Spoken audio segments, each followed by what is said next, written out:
because they're not in a setting where, they're the patient and they're going to be billed 2 or 3 times for different visits for the same problem, then they're not understanding, they don't care. And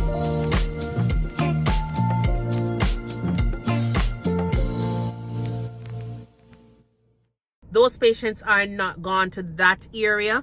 They're being held in the emergency room, and then they are now billed again for emergency room visits because the emergency room team is now doing EKG, doing IV, doing blood, IV medications, and the doctor is seeing the patient. And all of the additional testing, chest x-ray, EKG, CT scan, all of those were done again on the same patient who has just had those testing done at another facility. And all of that, it was just so much for me to handle, because I'm like, how is it that we're doing all this testing when the patient has already done these testing and been sent over to another facility to be accepted for admission? But yet still, no, we don't have any beds over there.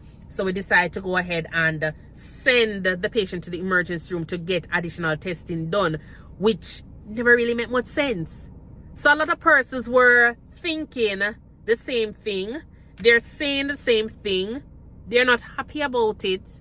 But at the end of the day, it's something that is coming from management. It is something that is coming from the bigger head. You understand? And because they're not in a setting where, they're the patient and they're going to be billed 2 or 3 times for different visits for the same problem, then they're not understanding, they don't care. The facility never really care, or the corporate office never really care about the patients. It was all about making money and then putting in patients and staff in an unsafe position. And the thing about it is that them quick to fire staff, they're so quick to fire staff, especially the staff that are, you see that they're doing a wonderful job.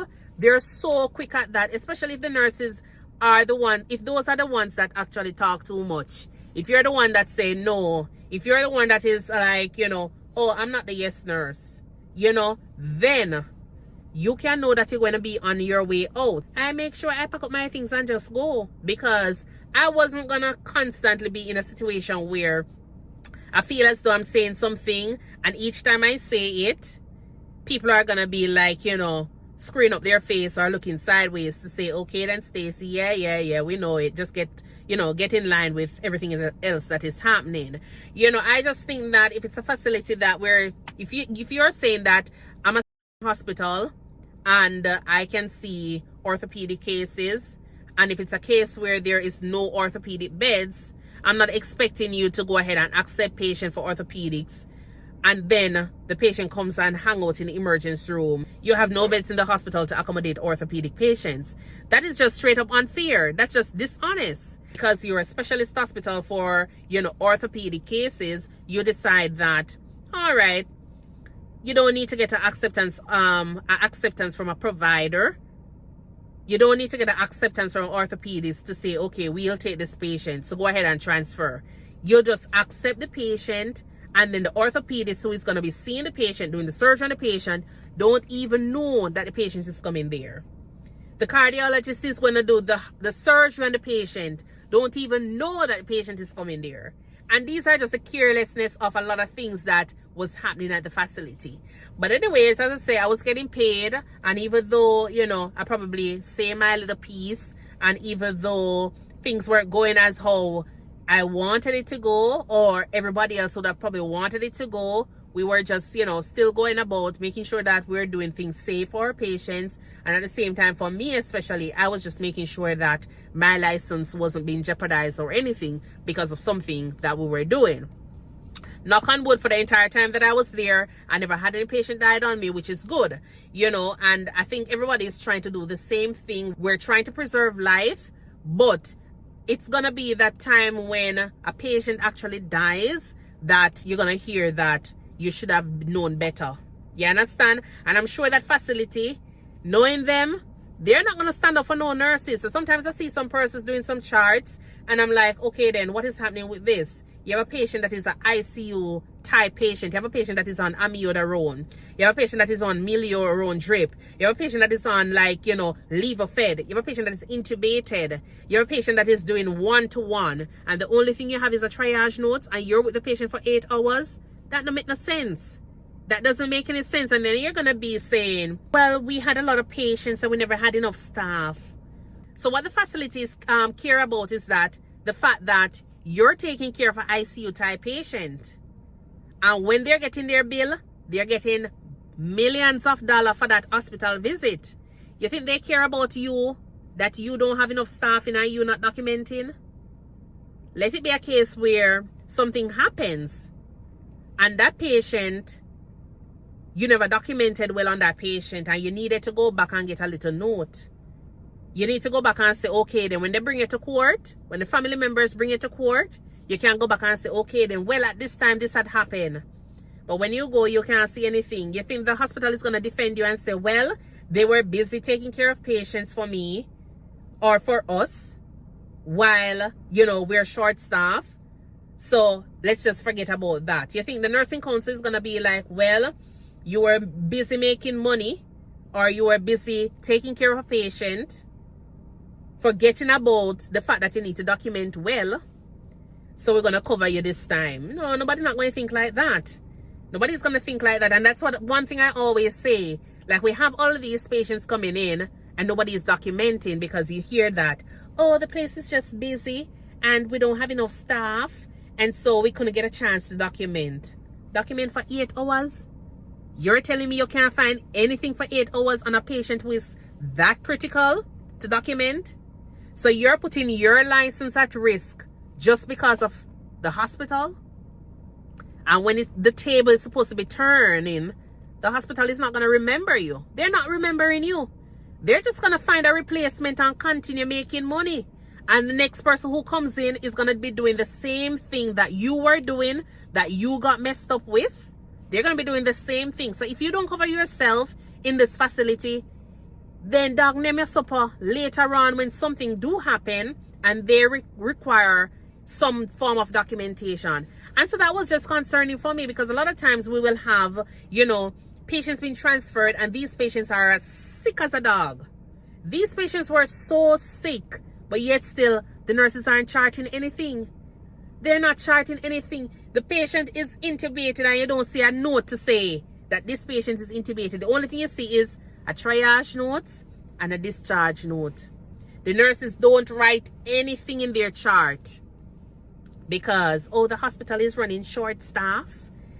The hospital, we never get enough staff today. Or, it was always some crazy thing. And nobody is thinking about the what if. Nobody is saying, okay, then, probably should be documenting something on this patient. You're going to wait until, oh, let's find out what had happened at 3 o'clock. Why this patient blood pressure is like this. Then you realize that, oh, there is a medication hung up there. You have a nitro hanging up there that the patient had gotten earlier that had probably bottomed out the blood pressure. So nobody is like thinking about those things. Everybody is in the habit of doing because it's a culture there. It's the culture there. And knowing me, I'm not really used to any culture except my Jamaican culture. I'm only used to my Jamaican culture. So when I come here, and if the culture at this facility is this, I try to work with it. But whenever it starts becoming a problem where I realize that, oh no, this doesn't look safe for me, I'm going to start pulling myself away and I'm going to start asking questions and I'm going to start documenting. And that was a thing that I thought was a problem. I was too open about certain things. I asked too much questions regarding certain things. I document certain things and I make the bigger head them know about it. You understand? When I put in a report, I make everybody know about it because you think you going to make me look bad? No, dear, we're going to look bad together. Because if you think that because I never do something, you're going to write a report to say that Stacey didn't do this. Well, Stacey didn't do this because of what had transpired before. And because I make good documentation, or at least I try to do thorough documentation in the emergency room and outside of the emergency room, this is what I always have to rely on. Because I am thinking about months later, years later, when, somebody really wants to come back and do something or say something about an experience, I can always have a mental picture. And I have to give thanks to, my nursing education, Jamaica again, because without them teaching us about defensive, writing when it comes on to nursing, then I wouldn't have gotten into this habit. And I guess the other thing is that, when you do paper charting, so when I constantly be writing my notes in Jamaica and it cover almost, 1 page or 2 page, and that summarize everything that happened for the shift, here I have the time now to go ahead and document on computer. Even though I cannot type that well, I go ahead and document what is happening. And I go ahead because what happened, you have a time that is stamped and you have a name that is stamped whenever you do your report. So people can't say that Stacey never talk about it, or they can't say Stacey never say anything to this one, because there is a thread related to the issue. But anyways, that was just the thing there. But I'm going to tell you about a situation that really, went down. And I really wasn't happy about how they did it, because what we consider to be, we're not going to say CEO, and we're not going to say the nursing administrator, but it's a form of nursing administrator, but we have a fancy name that we use at the facility. That person came down and said something to the relatives. And then now, only to find out she going to make a complaint because the relative is related to one of the doctors at one of the sister hospital. Not really sister hospital. Let's say a cousin hospital, because they have the same name. So the doctor works at a major hospital that is in competition with that hospital. And in order to protect the hospital that I work at, and you have to kind of turn around some little statement. You have to make somebody look bad because you don't want to take the blame and you don't want the big hospital to take the blame. So guess what? Pretty old me, dark skinned me is the one that get the blame. And it's because me not really joined them policy there, I was able to go ahead and resign. But I'm going to have you tune into the next video where I will discuss that and tell you what happened. I don't know if, I was wrong, or I don't know, but it was just an unfair situation. But I never really felt the need to be there anymore, and so I just quit.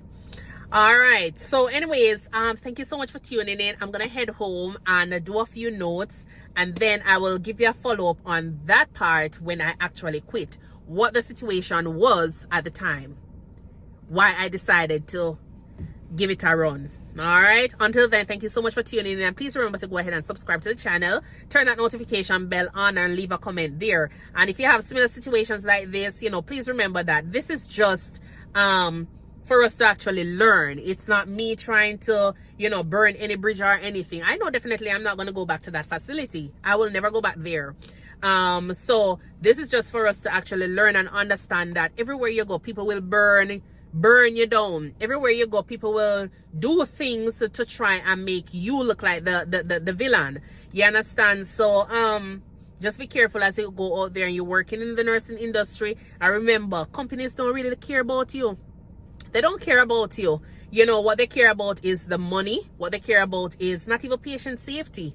You understand? It's all about the money that they're going to be getting from the service that you are assisting with. All right, so until then, thank you so much for tuning in, and I do hope that you will have a wonderful evening. Bye.